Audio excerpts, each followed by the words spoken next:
Olá! Quase a metade das crianças brasileiras matriculadas até o 2º ano do ensino fundamental não sabem ler nem escrever.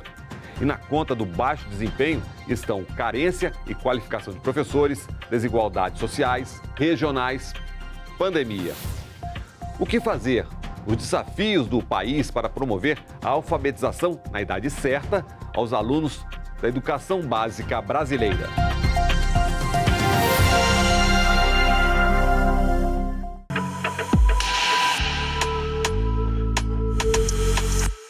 Crianças brasileiras que não se alfabetizam como deveriam, e isso tem impacto na trajetória escolar do aluno.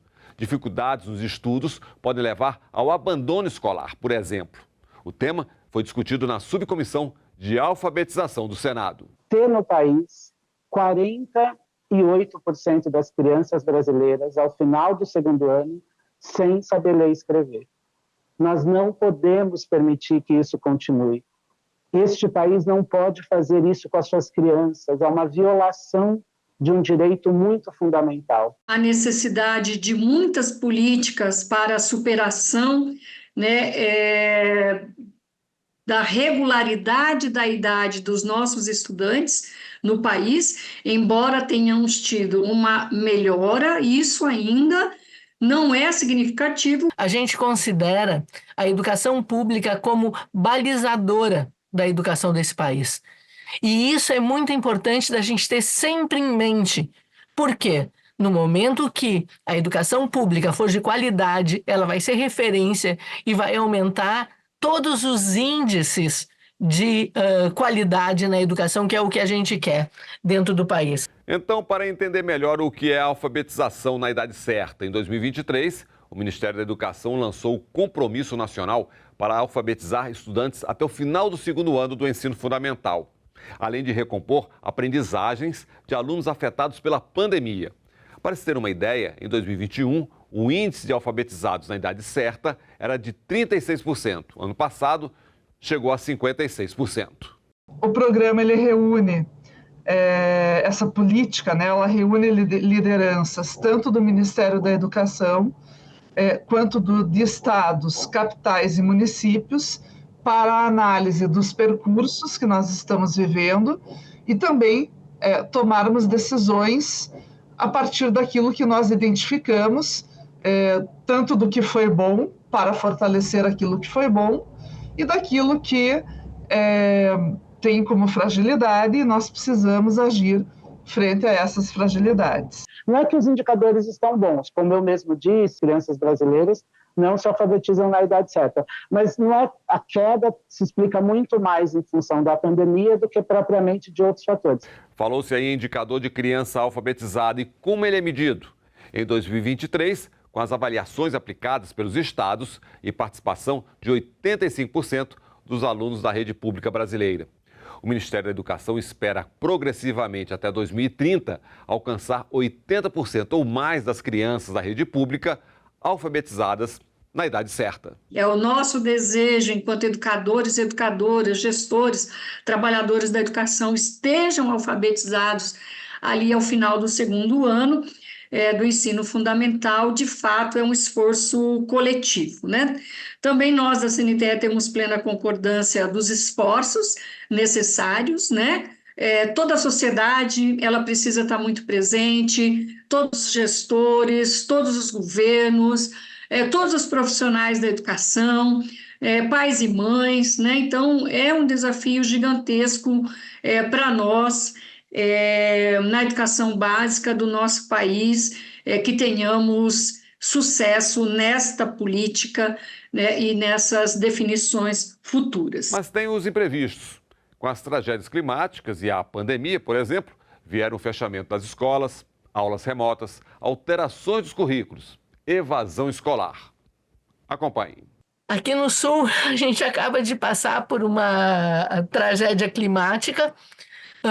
Não só, a gente passou há 2 anos atrás por uma tragédia pandêmica, e a gente tem essas tragédias que são recorrentes e que podem e que atrapalham na questão da alfabetização? Sobretudo depois da pandemia, a gente teve uma queda mesmo nos indicadores de alfabetização, principalmente porque esse período crítico que cobre um pedaço da educação infantil e o primeiro e segundo ano do ensino fundamental foi o período mais afetado pelo fato das crianças não poderem ir à escola no período de reclusão por força da pandemia. A evasão a gente precisa resolver, porque isso tem a ver, inclusive, com as crianças tendo que ficar em casa para cuidar dos irmãos. A gente precisa entender como é que se dá essa evasão e como é que se resolve. Desigualdades sociais também prejudicam a alfabetização, o trabalho infantil, a violência urbana. Em situações em que a gente ainda experimenta no Brasil crianças trabalhando na rua, mas também trabalhando em casa. Às vezes é uma criança de 8 que cuida do irmão de 4. Às vezes é uma menina de 8, sobretudo meninas, se responsabiliza por todo o trabalho doméstico em casa. Então, esses elementos que não são pedagógicos, toda a sociedade precisa cuidar para que a gente garanta que no pedagógico a aprendizagem aconteça. Tem um desafio adicional, porque as nossas capitais, as nossas grandes cidades, elas são os lugares que mais explicitam as desigualdades, que mais a violência está marcada e que tem desafios adicionais no campo da educação. E um outro agravante, as diferentes condições de ensino pelo país, as disparidades regionais. Em 2023, os estados que apresentaram melhores indicadores de crianças alfabetizadas foram Ceará, Paraná e Espírito Santo. Por outro lado, alguns estados tiveram indicadores abaixo de 40%. É o caso de Sergipe, Bahia, Rio Grande do Norte. Então, como corrigir as diferenças? Por que eu digo que nós temos uma superação? A partir do momento que o programa ele dá a liberdade dos estados e municípios organizarem os seus materiais, organizarem as suas formações dentro desse programa, nós temos a condição também de olhar algo que é fundamental, que são as questões das localidades de cada região do nosso país. Por mais que a alfabetização ela tenha uma especificidade que é única para todos, ela acontece culturalmente dentro de uma perspectiva regional. É fundamental a RENALFA, nossa rede nacional de articulação de gestão, formação e mobilização, que conta com os nossos formadores na área de alfabetização e, por óbvio, fazem a gestão desse processo no país todo, então conseguem representar os municípios, conseguem representar as diferentes regiões do país e conseguem, então, fazer exatamente esse trabalho que é fundamental. A partir das diversidades, a partir das especificidades regionais, fazer um trabalho que nos conduza àquilo que é único na perspectiva de nós aprendermos, né, e desenvolvermos essa perspectiva que é tão importante na alfabetização, sempre respeitando as especificidades de cada local. Como falou aqui a professora Maria Silvia, as especificidades de nosso Brasil, um país continental, com regiões que precisam de modalidades específicas para cada uma. Falamos em índices, desigualdades, mas afinal, qual a importância da alfabetização na idade certa? Existe uma idade certa? O Brasil tem que saber que se faz essencial essa alfabetização na idade certa. Tem pessoas que me perguntam qual a idade certa, entendeu? A gente começa a dizer, a idade certa é aquela que não vai ser necessário. A gente tem que ter um plano de alfabetização para adultos e outras pessoas. A idade certa, digamos que seriam os 5 primeiros anos do ensino fundamental, tá? Ou os 4 primeiros, onde tem a unidocência, tudo dentro do seu tempo, certo? E para que a meta de alfabetização seja alcançada, um gargalo a ser resolvido: a carência de mão de obra. Estamos falando justamente dos professores, os responsáveis diretos pela alfabetização. Quero chamar a atenção, não é a primeira vez que vou falar isso numa comissão, num debate aqui no Senado, de que a gente ainda também vive o apagão de trabalhadores e trabalhadoras da educação, ou seja, professores e professoras. Então, nós também temos uma preocupação bastante grande na necessidade de que neste compromisso, nesta pactuação, para se ter o sucesso escolar dos nossos estudantes, estejam previstos os concursos públicos.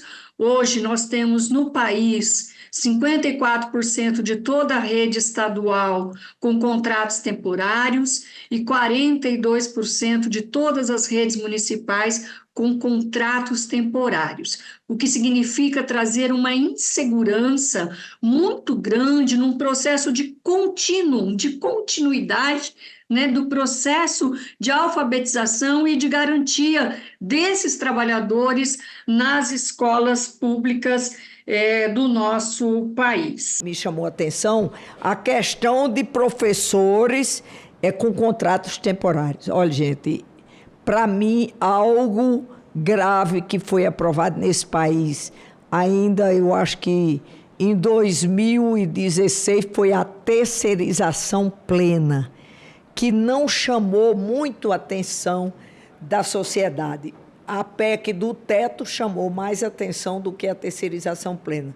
Mas, na verdade, a terceirização plena acabou com as carreiras dos serviços públicos, porque isso permitiu que a atividade fim, que no caso aqui são os professores, na área da saúde, os médicos, possam ser contratados com contratos temporários. Então, como qualificar os professores? Na hora que você qualifica, completa os 2 anos, você passa a ter uma rede já com deficiência, um apagão de recursos humanos. E o governo, o que tem a dizer? O que tem sido feito para resolver a crise de mão de obra na educação? A expansão da EAD, dos cursos em EAD para a formação dos professores, aconteceu de modo muito complicado no Brasil, comprometendo bastante a qualidade da formação docente.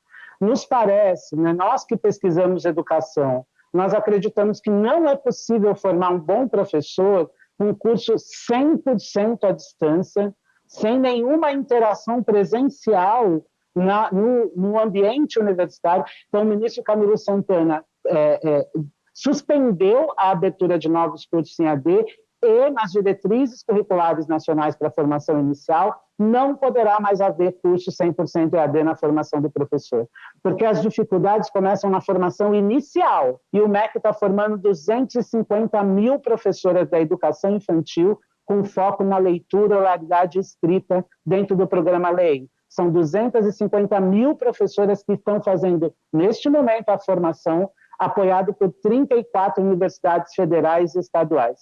Isso é o compromisso, isso é o que a gente está movimentando no país, tentando garantir esse direito humano fundamental para todo mundo. Nós precisamos manter programas e projetos de estudos para os educadores e educadoras do país. Eu digo, né, eu tenho 30 anos de magistério, mas eu tenho que estudar todo dia, não tem jeito, mas as redes de ensino precisam proporcionar, né, esta qualificação profissional e, nesse sentido, voltado às primeiras séries do ensino fundamental. Entendo que essa qualificação profissional ela passa muito por aquilo que a gente já configurou aqui nas redes de ensino, do financiamento, do regime de colaboração, dos concursos públicos, da necessidade de você ficar na mesma escola por mais tempo, para que este seu acúmulo profissional esteja, de fato, voltado aos projetos educacionais desenvolvidos, né? E no caso da formação continuada, no Compromisso Nacional Criança Alfabetizada, o Ministério da Educação está investindo recursos para garantir que todo professor e toda professora do 1º ao 5º ano do ensino fundamental e da educação infantil tenha formação continuada com foco em alfabetização. Analisar as condições das escolas e dos alunos, tecnologias, sistemas de avaliação e considerar também a alfabetização para além dos muros da unidade de ensino. A gente espera políticas públicas que sejam permanentes. A gente espera, certo, a compreensão dessas crianças e desses estudantes do letramento, quer dizer, reflexão sobre o conteúdo, leitura, todas essas coisas que significam a alfabetização na idade certa ou efetivamente para garantir a questão da cidadania. Tá? O que a gente tem? Uma realidade muito distante disso. Muito distante, seja porque, às vezes, esses estudantes são preparados para uma avaliação que não reflete exatamente o que está acontecendo, às vezes porque as condições da escola não são exatamente o que a gente espera, às vezes porque as políticas públicas não chegaram lá. A gente precisa de espaços, apoio pedagógico e aí formação continuada para que as pessoas envolvidas dentro desse processo possam realmente, certo, olhar individualmente para cada um desses estudantes e crianças e fazer com que haja o desenvolvimento na idade certa e do jeito certo. A gente precisa garantir que as crianças tenham acesso à leitura e à escrita também fora da escola. Então, existem municípios, governos estaduais, que promovem, por exemplo, programas de distribuição de livros para as famílias, né? O governo federal também está apostando nisso. Nós incluímos as bibliotecas comunitárias e as bibliotecas públicas municipais no PNLD. A questão das tecnologias, isso é a qualidade da infraestrutura física das escolas e o conhecer e o saber utilizar as tecnologias a seu favor é super importante. E quando a gente fala do acompanhamento, ele entra com a questão do transporte. A criança pode evadir ou não chegar na escola porque não teve transporte para chegar. Tem a questão da alimentação, tem a questão da família e da rede de apoio, que é super importante. Atenção às crianças desde cedo, ainda na educação infantil, e aqueles que ficaram para trás. E também dos indígenas, quilombolas, ou seja, inclusão, cidadania, por meio da educação. A alfabetização não começa no primeiro ano do ensino fundamental. A alfabetização começa na educação infantil. É preciso um olhar intencional para que as crianças possam ter acesso a práticas de leitura, de escrita, de oralidade, intencionais, bem preparadas desde a educação infantil. Eu gostei muito da fala do professor Alessandro, porque foi o único aqui que referiu a educação infantil. Tá? A gente não tem como garantir, certo, uma educação de anos iniciais, finais e médio com qualidade, se a gente não tiver uma educação infantil de qualidade efetivamente. Tá? Isso é muito importante. A educação popular precisa ser vista, e a EJA também, como a recuperação desse tempo, se a gente não conseguiu chegar na idade certa. Isso também é um jeito de garantir. Tem uma pesquisa que foi feita que diz que 77% das crianças alfabetizadas conseguem mudar ou ascender, certo, na sua situação socioeconômica, enquanto que as não alfabetizadas não ultrapassam 43%. Então, a alfabetização garante a cidadania dessas crianças e desses estudantes. E, portanto, a gente tem que fazer isso e recuperar esse tempo caso ele não tenha acontecido na idade certa. A gente tem certas modalidades da educação básica que são muito específicas. A educação escolar indígena, a educação escolar quilombola, a educação escolar no campo, a educação escolar da pessoa surda. Então, essas modalidades da educação, elas precisam de uma modelagem de política só para elas, para garantir a especificidade desse atendimento. E o outro processo é a gente também cuidar daquilo que não é pedagógico, mas que interfere muito no pedagógico. Então, crianças que estão em condição de vulnerabilidade e risco, nós precisamos garantir políticas da área social para atentar para isso. Crianças que têm comprometimento de saúde, sejam aqueles associados à deficiência, sejam outros comprometimentos de saúde, precisam ter bons serviços de saúde para dar conta dessa dimensão. crianças que vivem em territórios conflagrados, territórios com muita violência, em que a criminalidade está instalada. A gente sabe, os dados mostram isso, que escolas que estão nesses territórios, muitos dias suspendem aula. E quando isso acontece, o prejuízo à aprendizagem é muito grande. E quero corroborar com o que disse a Margot, né? Não é possível que você tenha uma criança que chegue no primeiro ano e que não passou ali pela educação infantil, é muito diferente do que aquele que passou. E um desafio nosso em nível nacional é que tenhamos, né, educação infantil no final do próximo Plano Nacional de Educação, quiçá antes, mas até o final do próximo Plano Nacional. A alfabetização se dá lá no município. Então, como cumprir o programa Crianças Alfabetizadas na Idade Certa em um país continental e diverso, como o nosso? Primeiro, o reconhecimento de que a responsabilidade para alfabetizar as crianças brasileiras não pode ficar somente na conta dos municípios. Se a gente deixar os municípios sozinhos para cuidar desse direito humano de cada criança, os municípios não conseguirão fazer tudo o que precisa ser feito.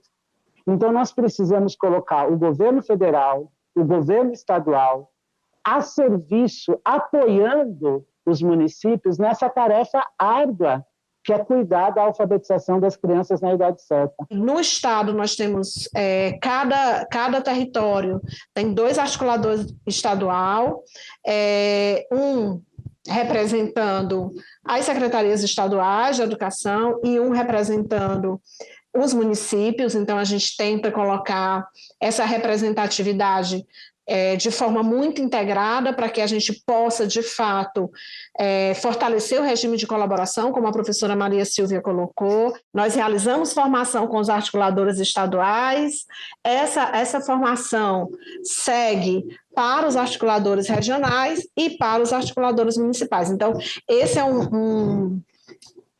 essa é uma proposta da política de fato, fortalecer essa articulação, fortalecer a nossa escuta permanente, né, das necessidades que cada contexto apresenta. A alfabetização na idade certa, atenção às crianças na escola e fora dela, um plano nacional e recursos. Penso que temos muitos desafios na educação brasileira ainda, né? A aspiração de um plano de Estado, a aprovação do próximo Plano Nacional de Educação, que ele seja realmente efetivado, a necessidade de novos recursos para a educação pública, esse pacto federativo tão...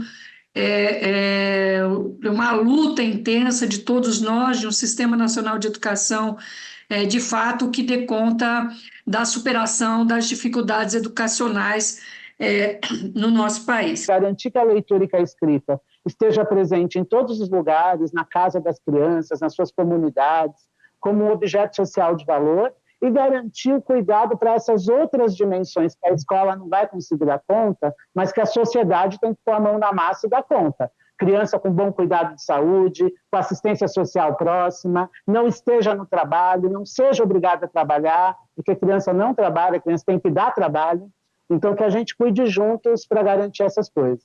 Eu digo todo dia, o que precisamos é colocar nossos alunos e nossa educação no orçamento desse país. Educação é investimento. E a gente sabe que a única maneira de se corrigir inclusão social, reduzir a violência. O que reduz a violência, os países do mundo que reduziram a violência foi com educação pública, de qualidade e com tempo integral. E para isso precisa de recursos também. Eu costumo dizer que educar é diferente de ensinar. Ensinar você ensina para alguém passar num processo seletivo. E educar você forma o cidadão para a vida. É isso. Lugar de criança é na escola e com recursos. Aprender bem do jeito certo, na idade certa. O Em Discussão fica por aqui. Até o nosso próximo programa.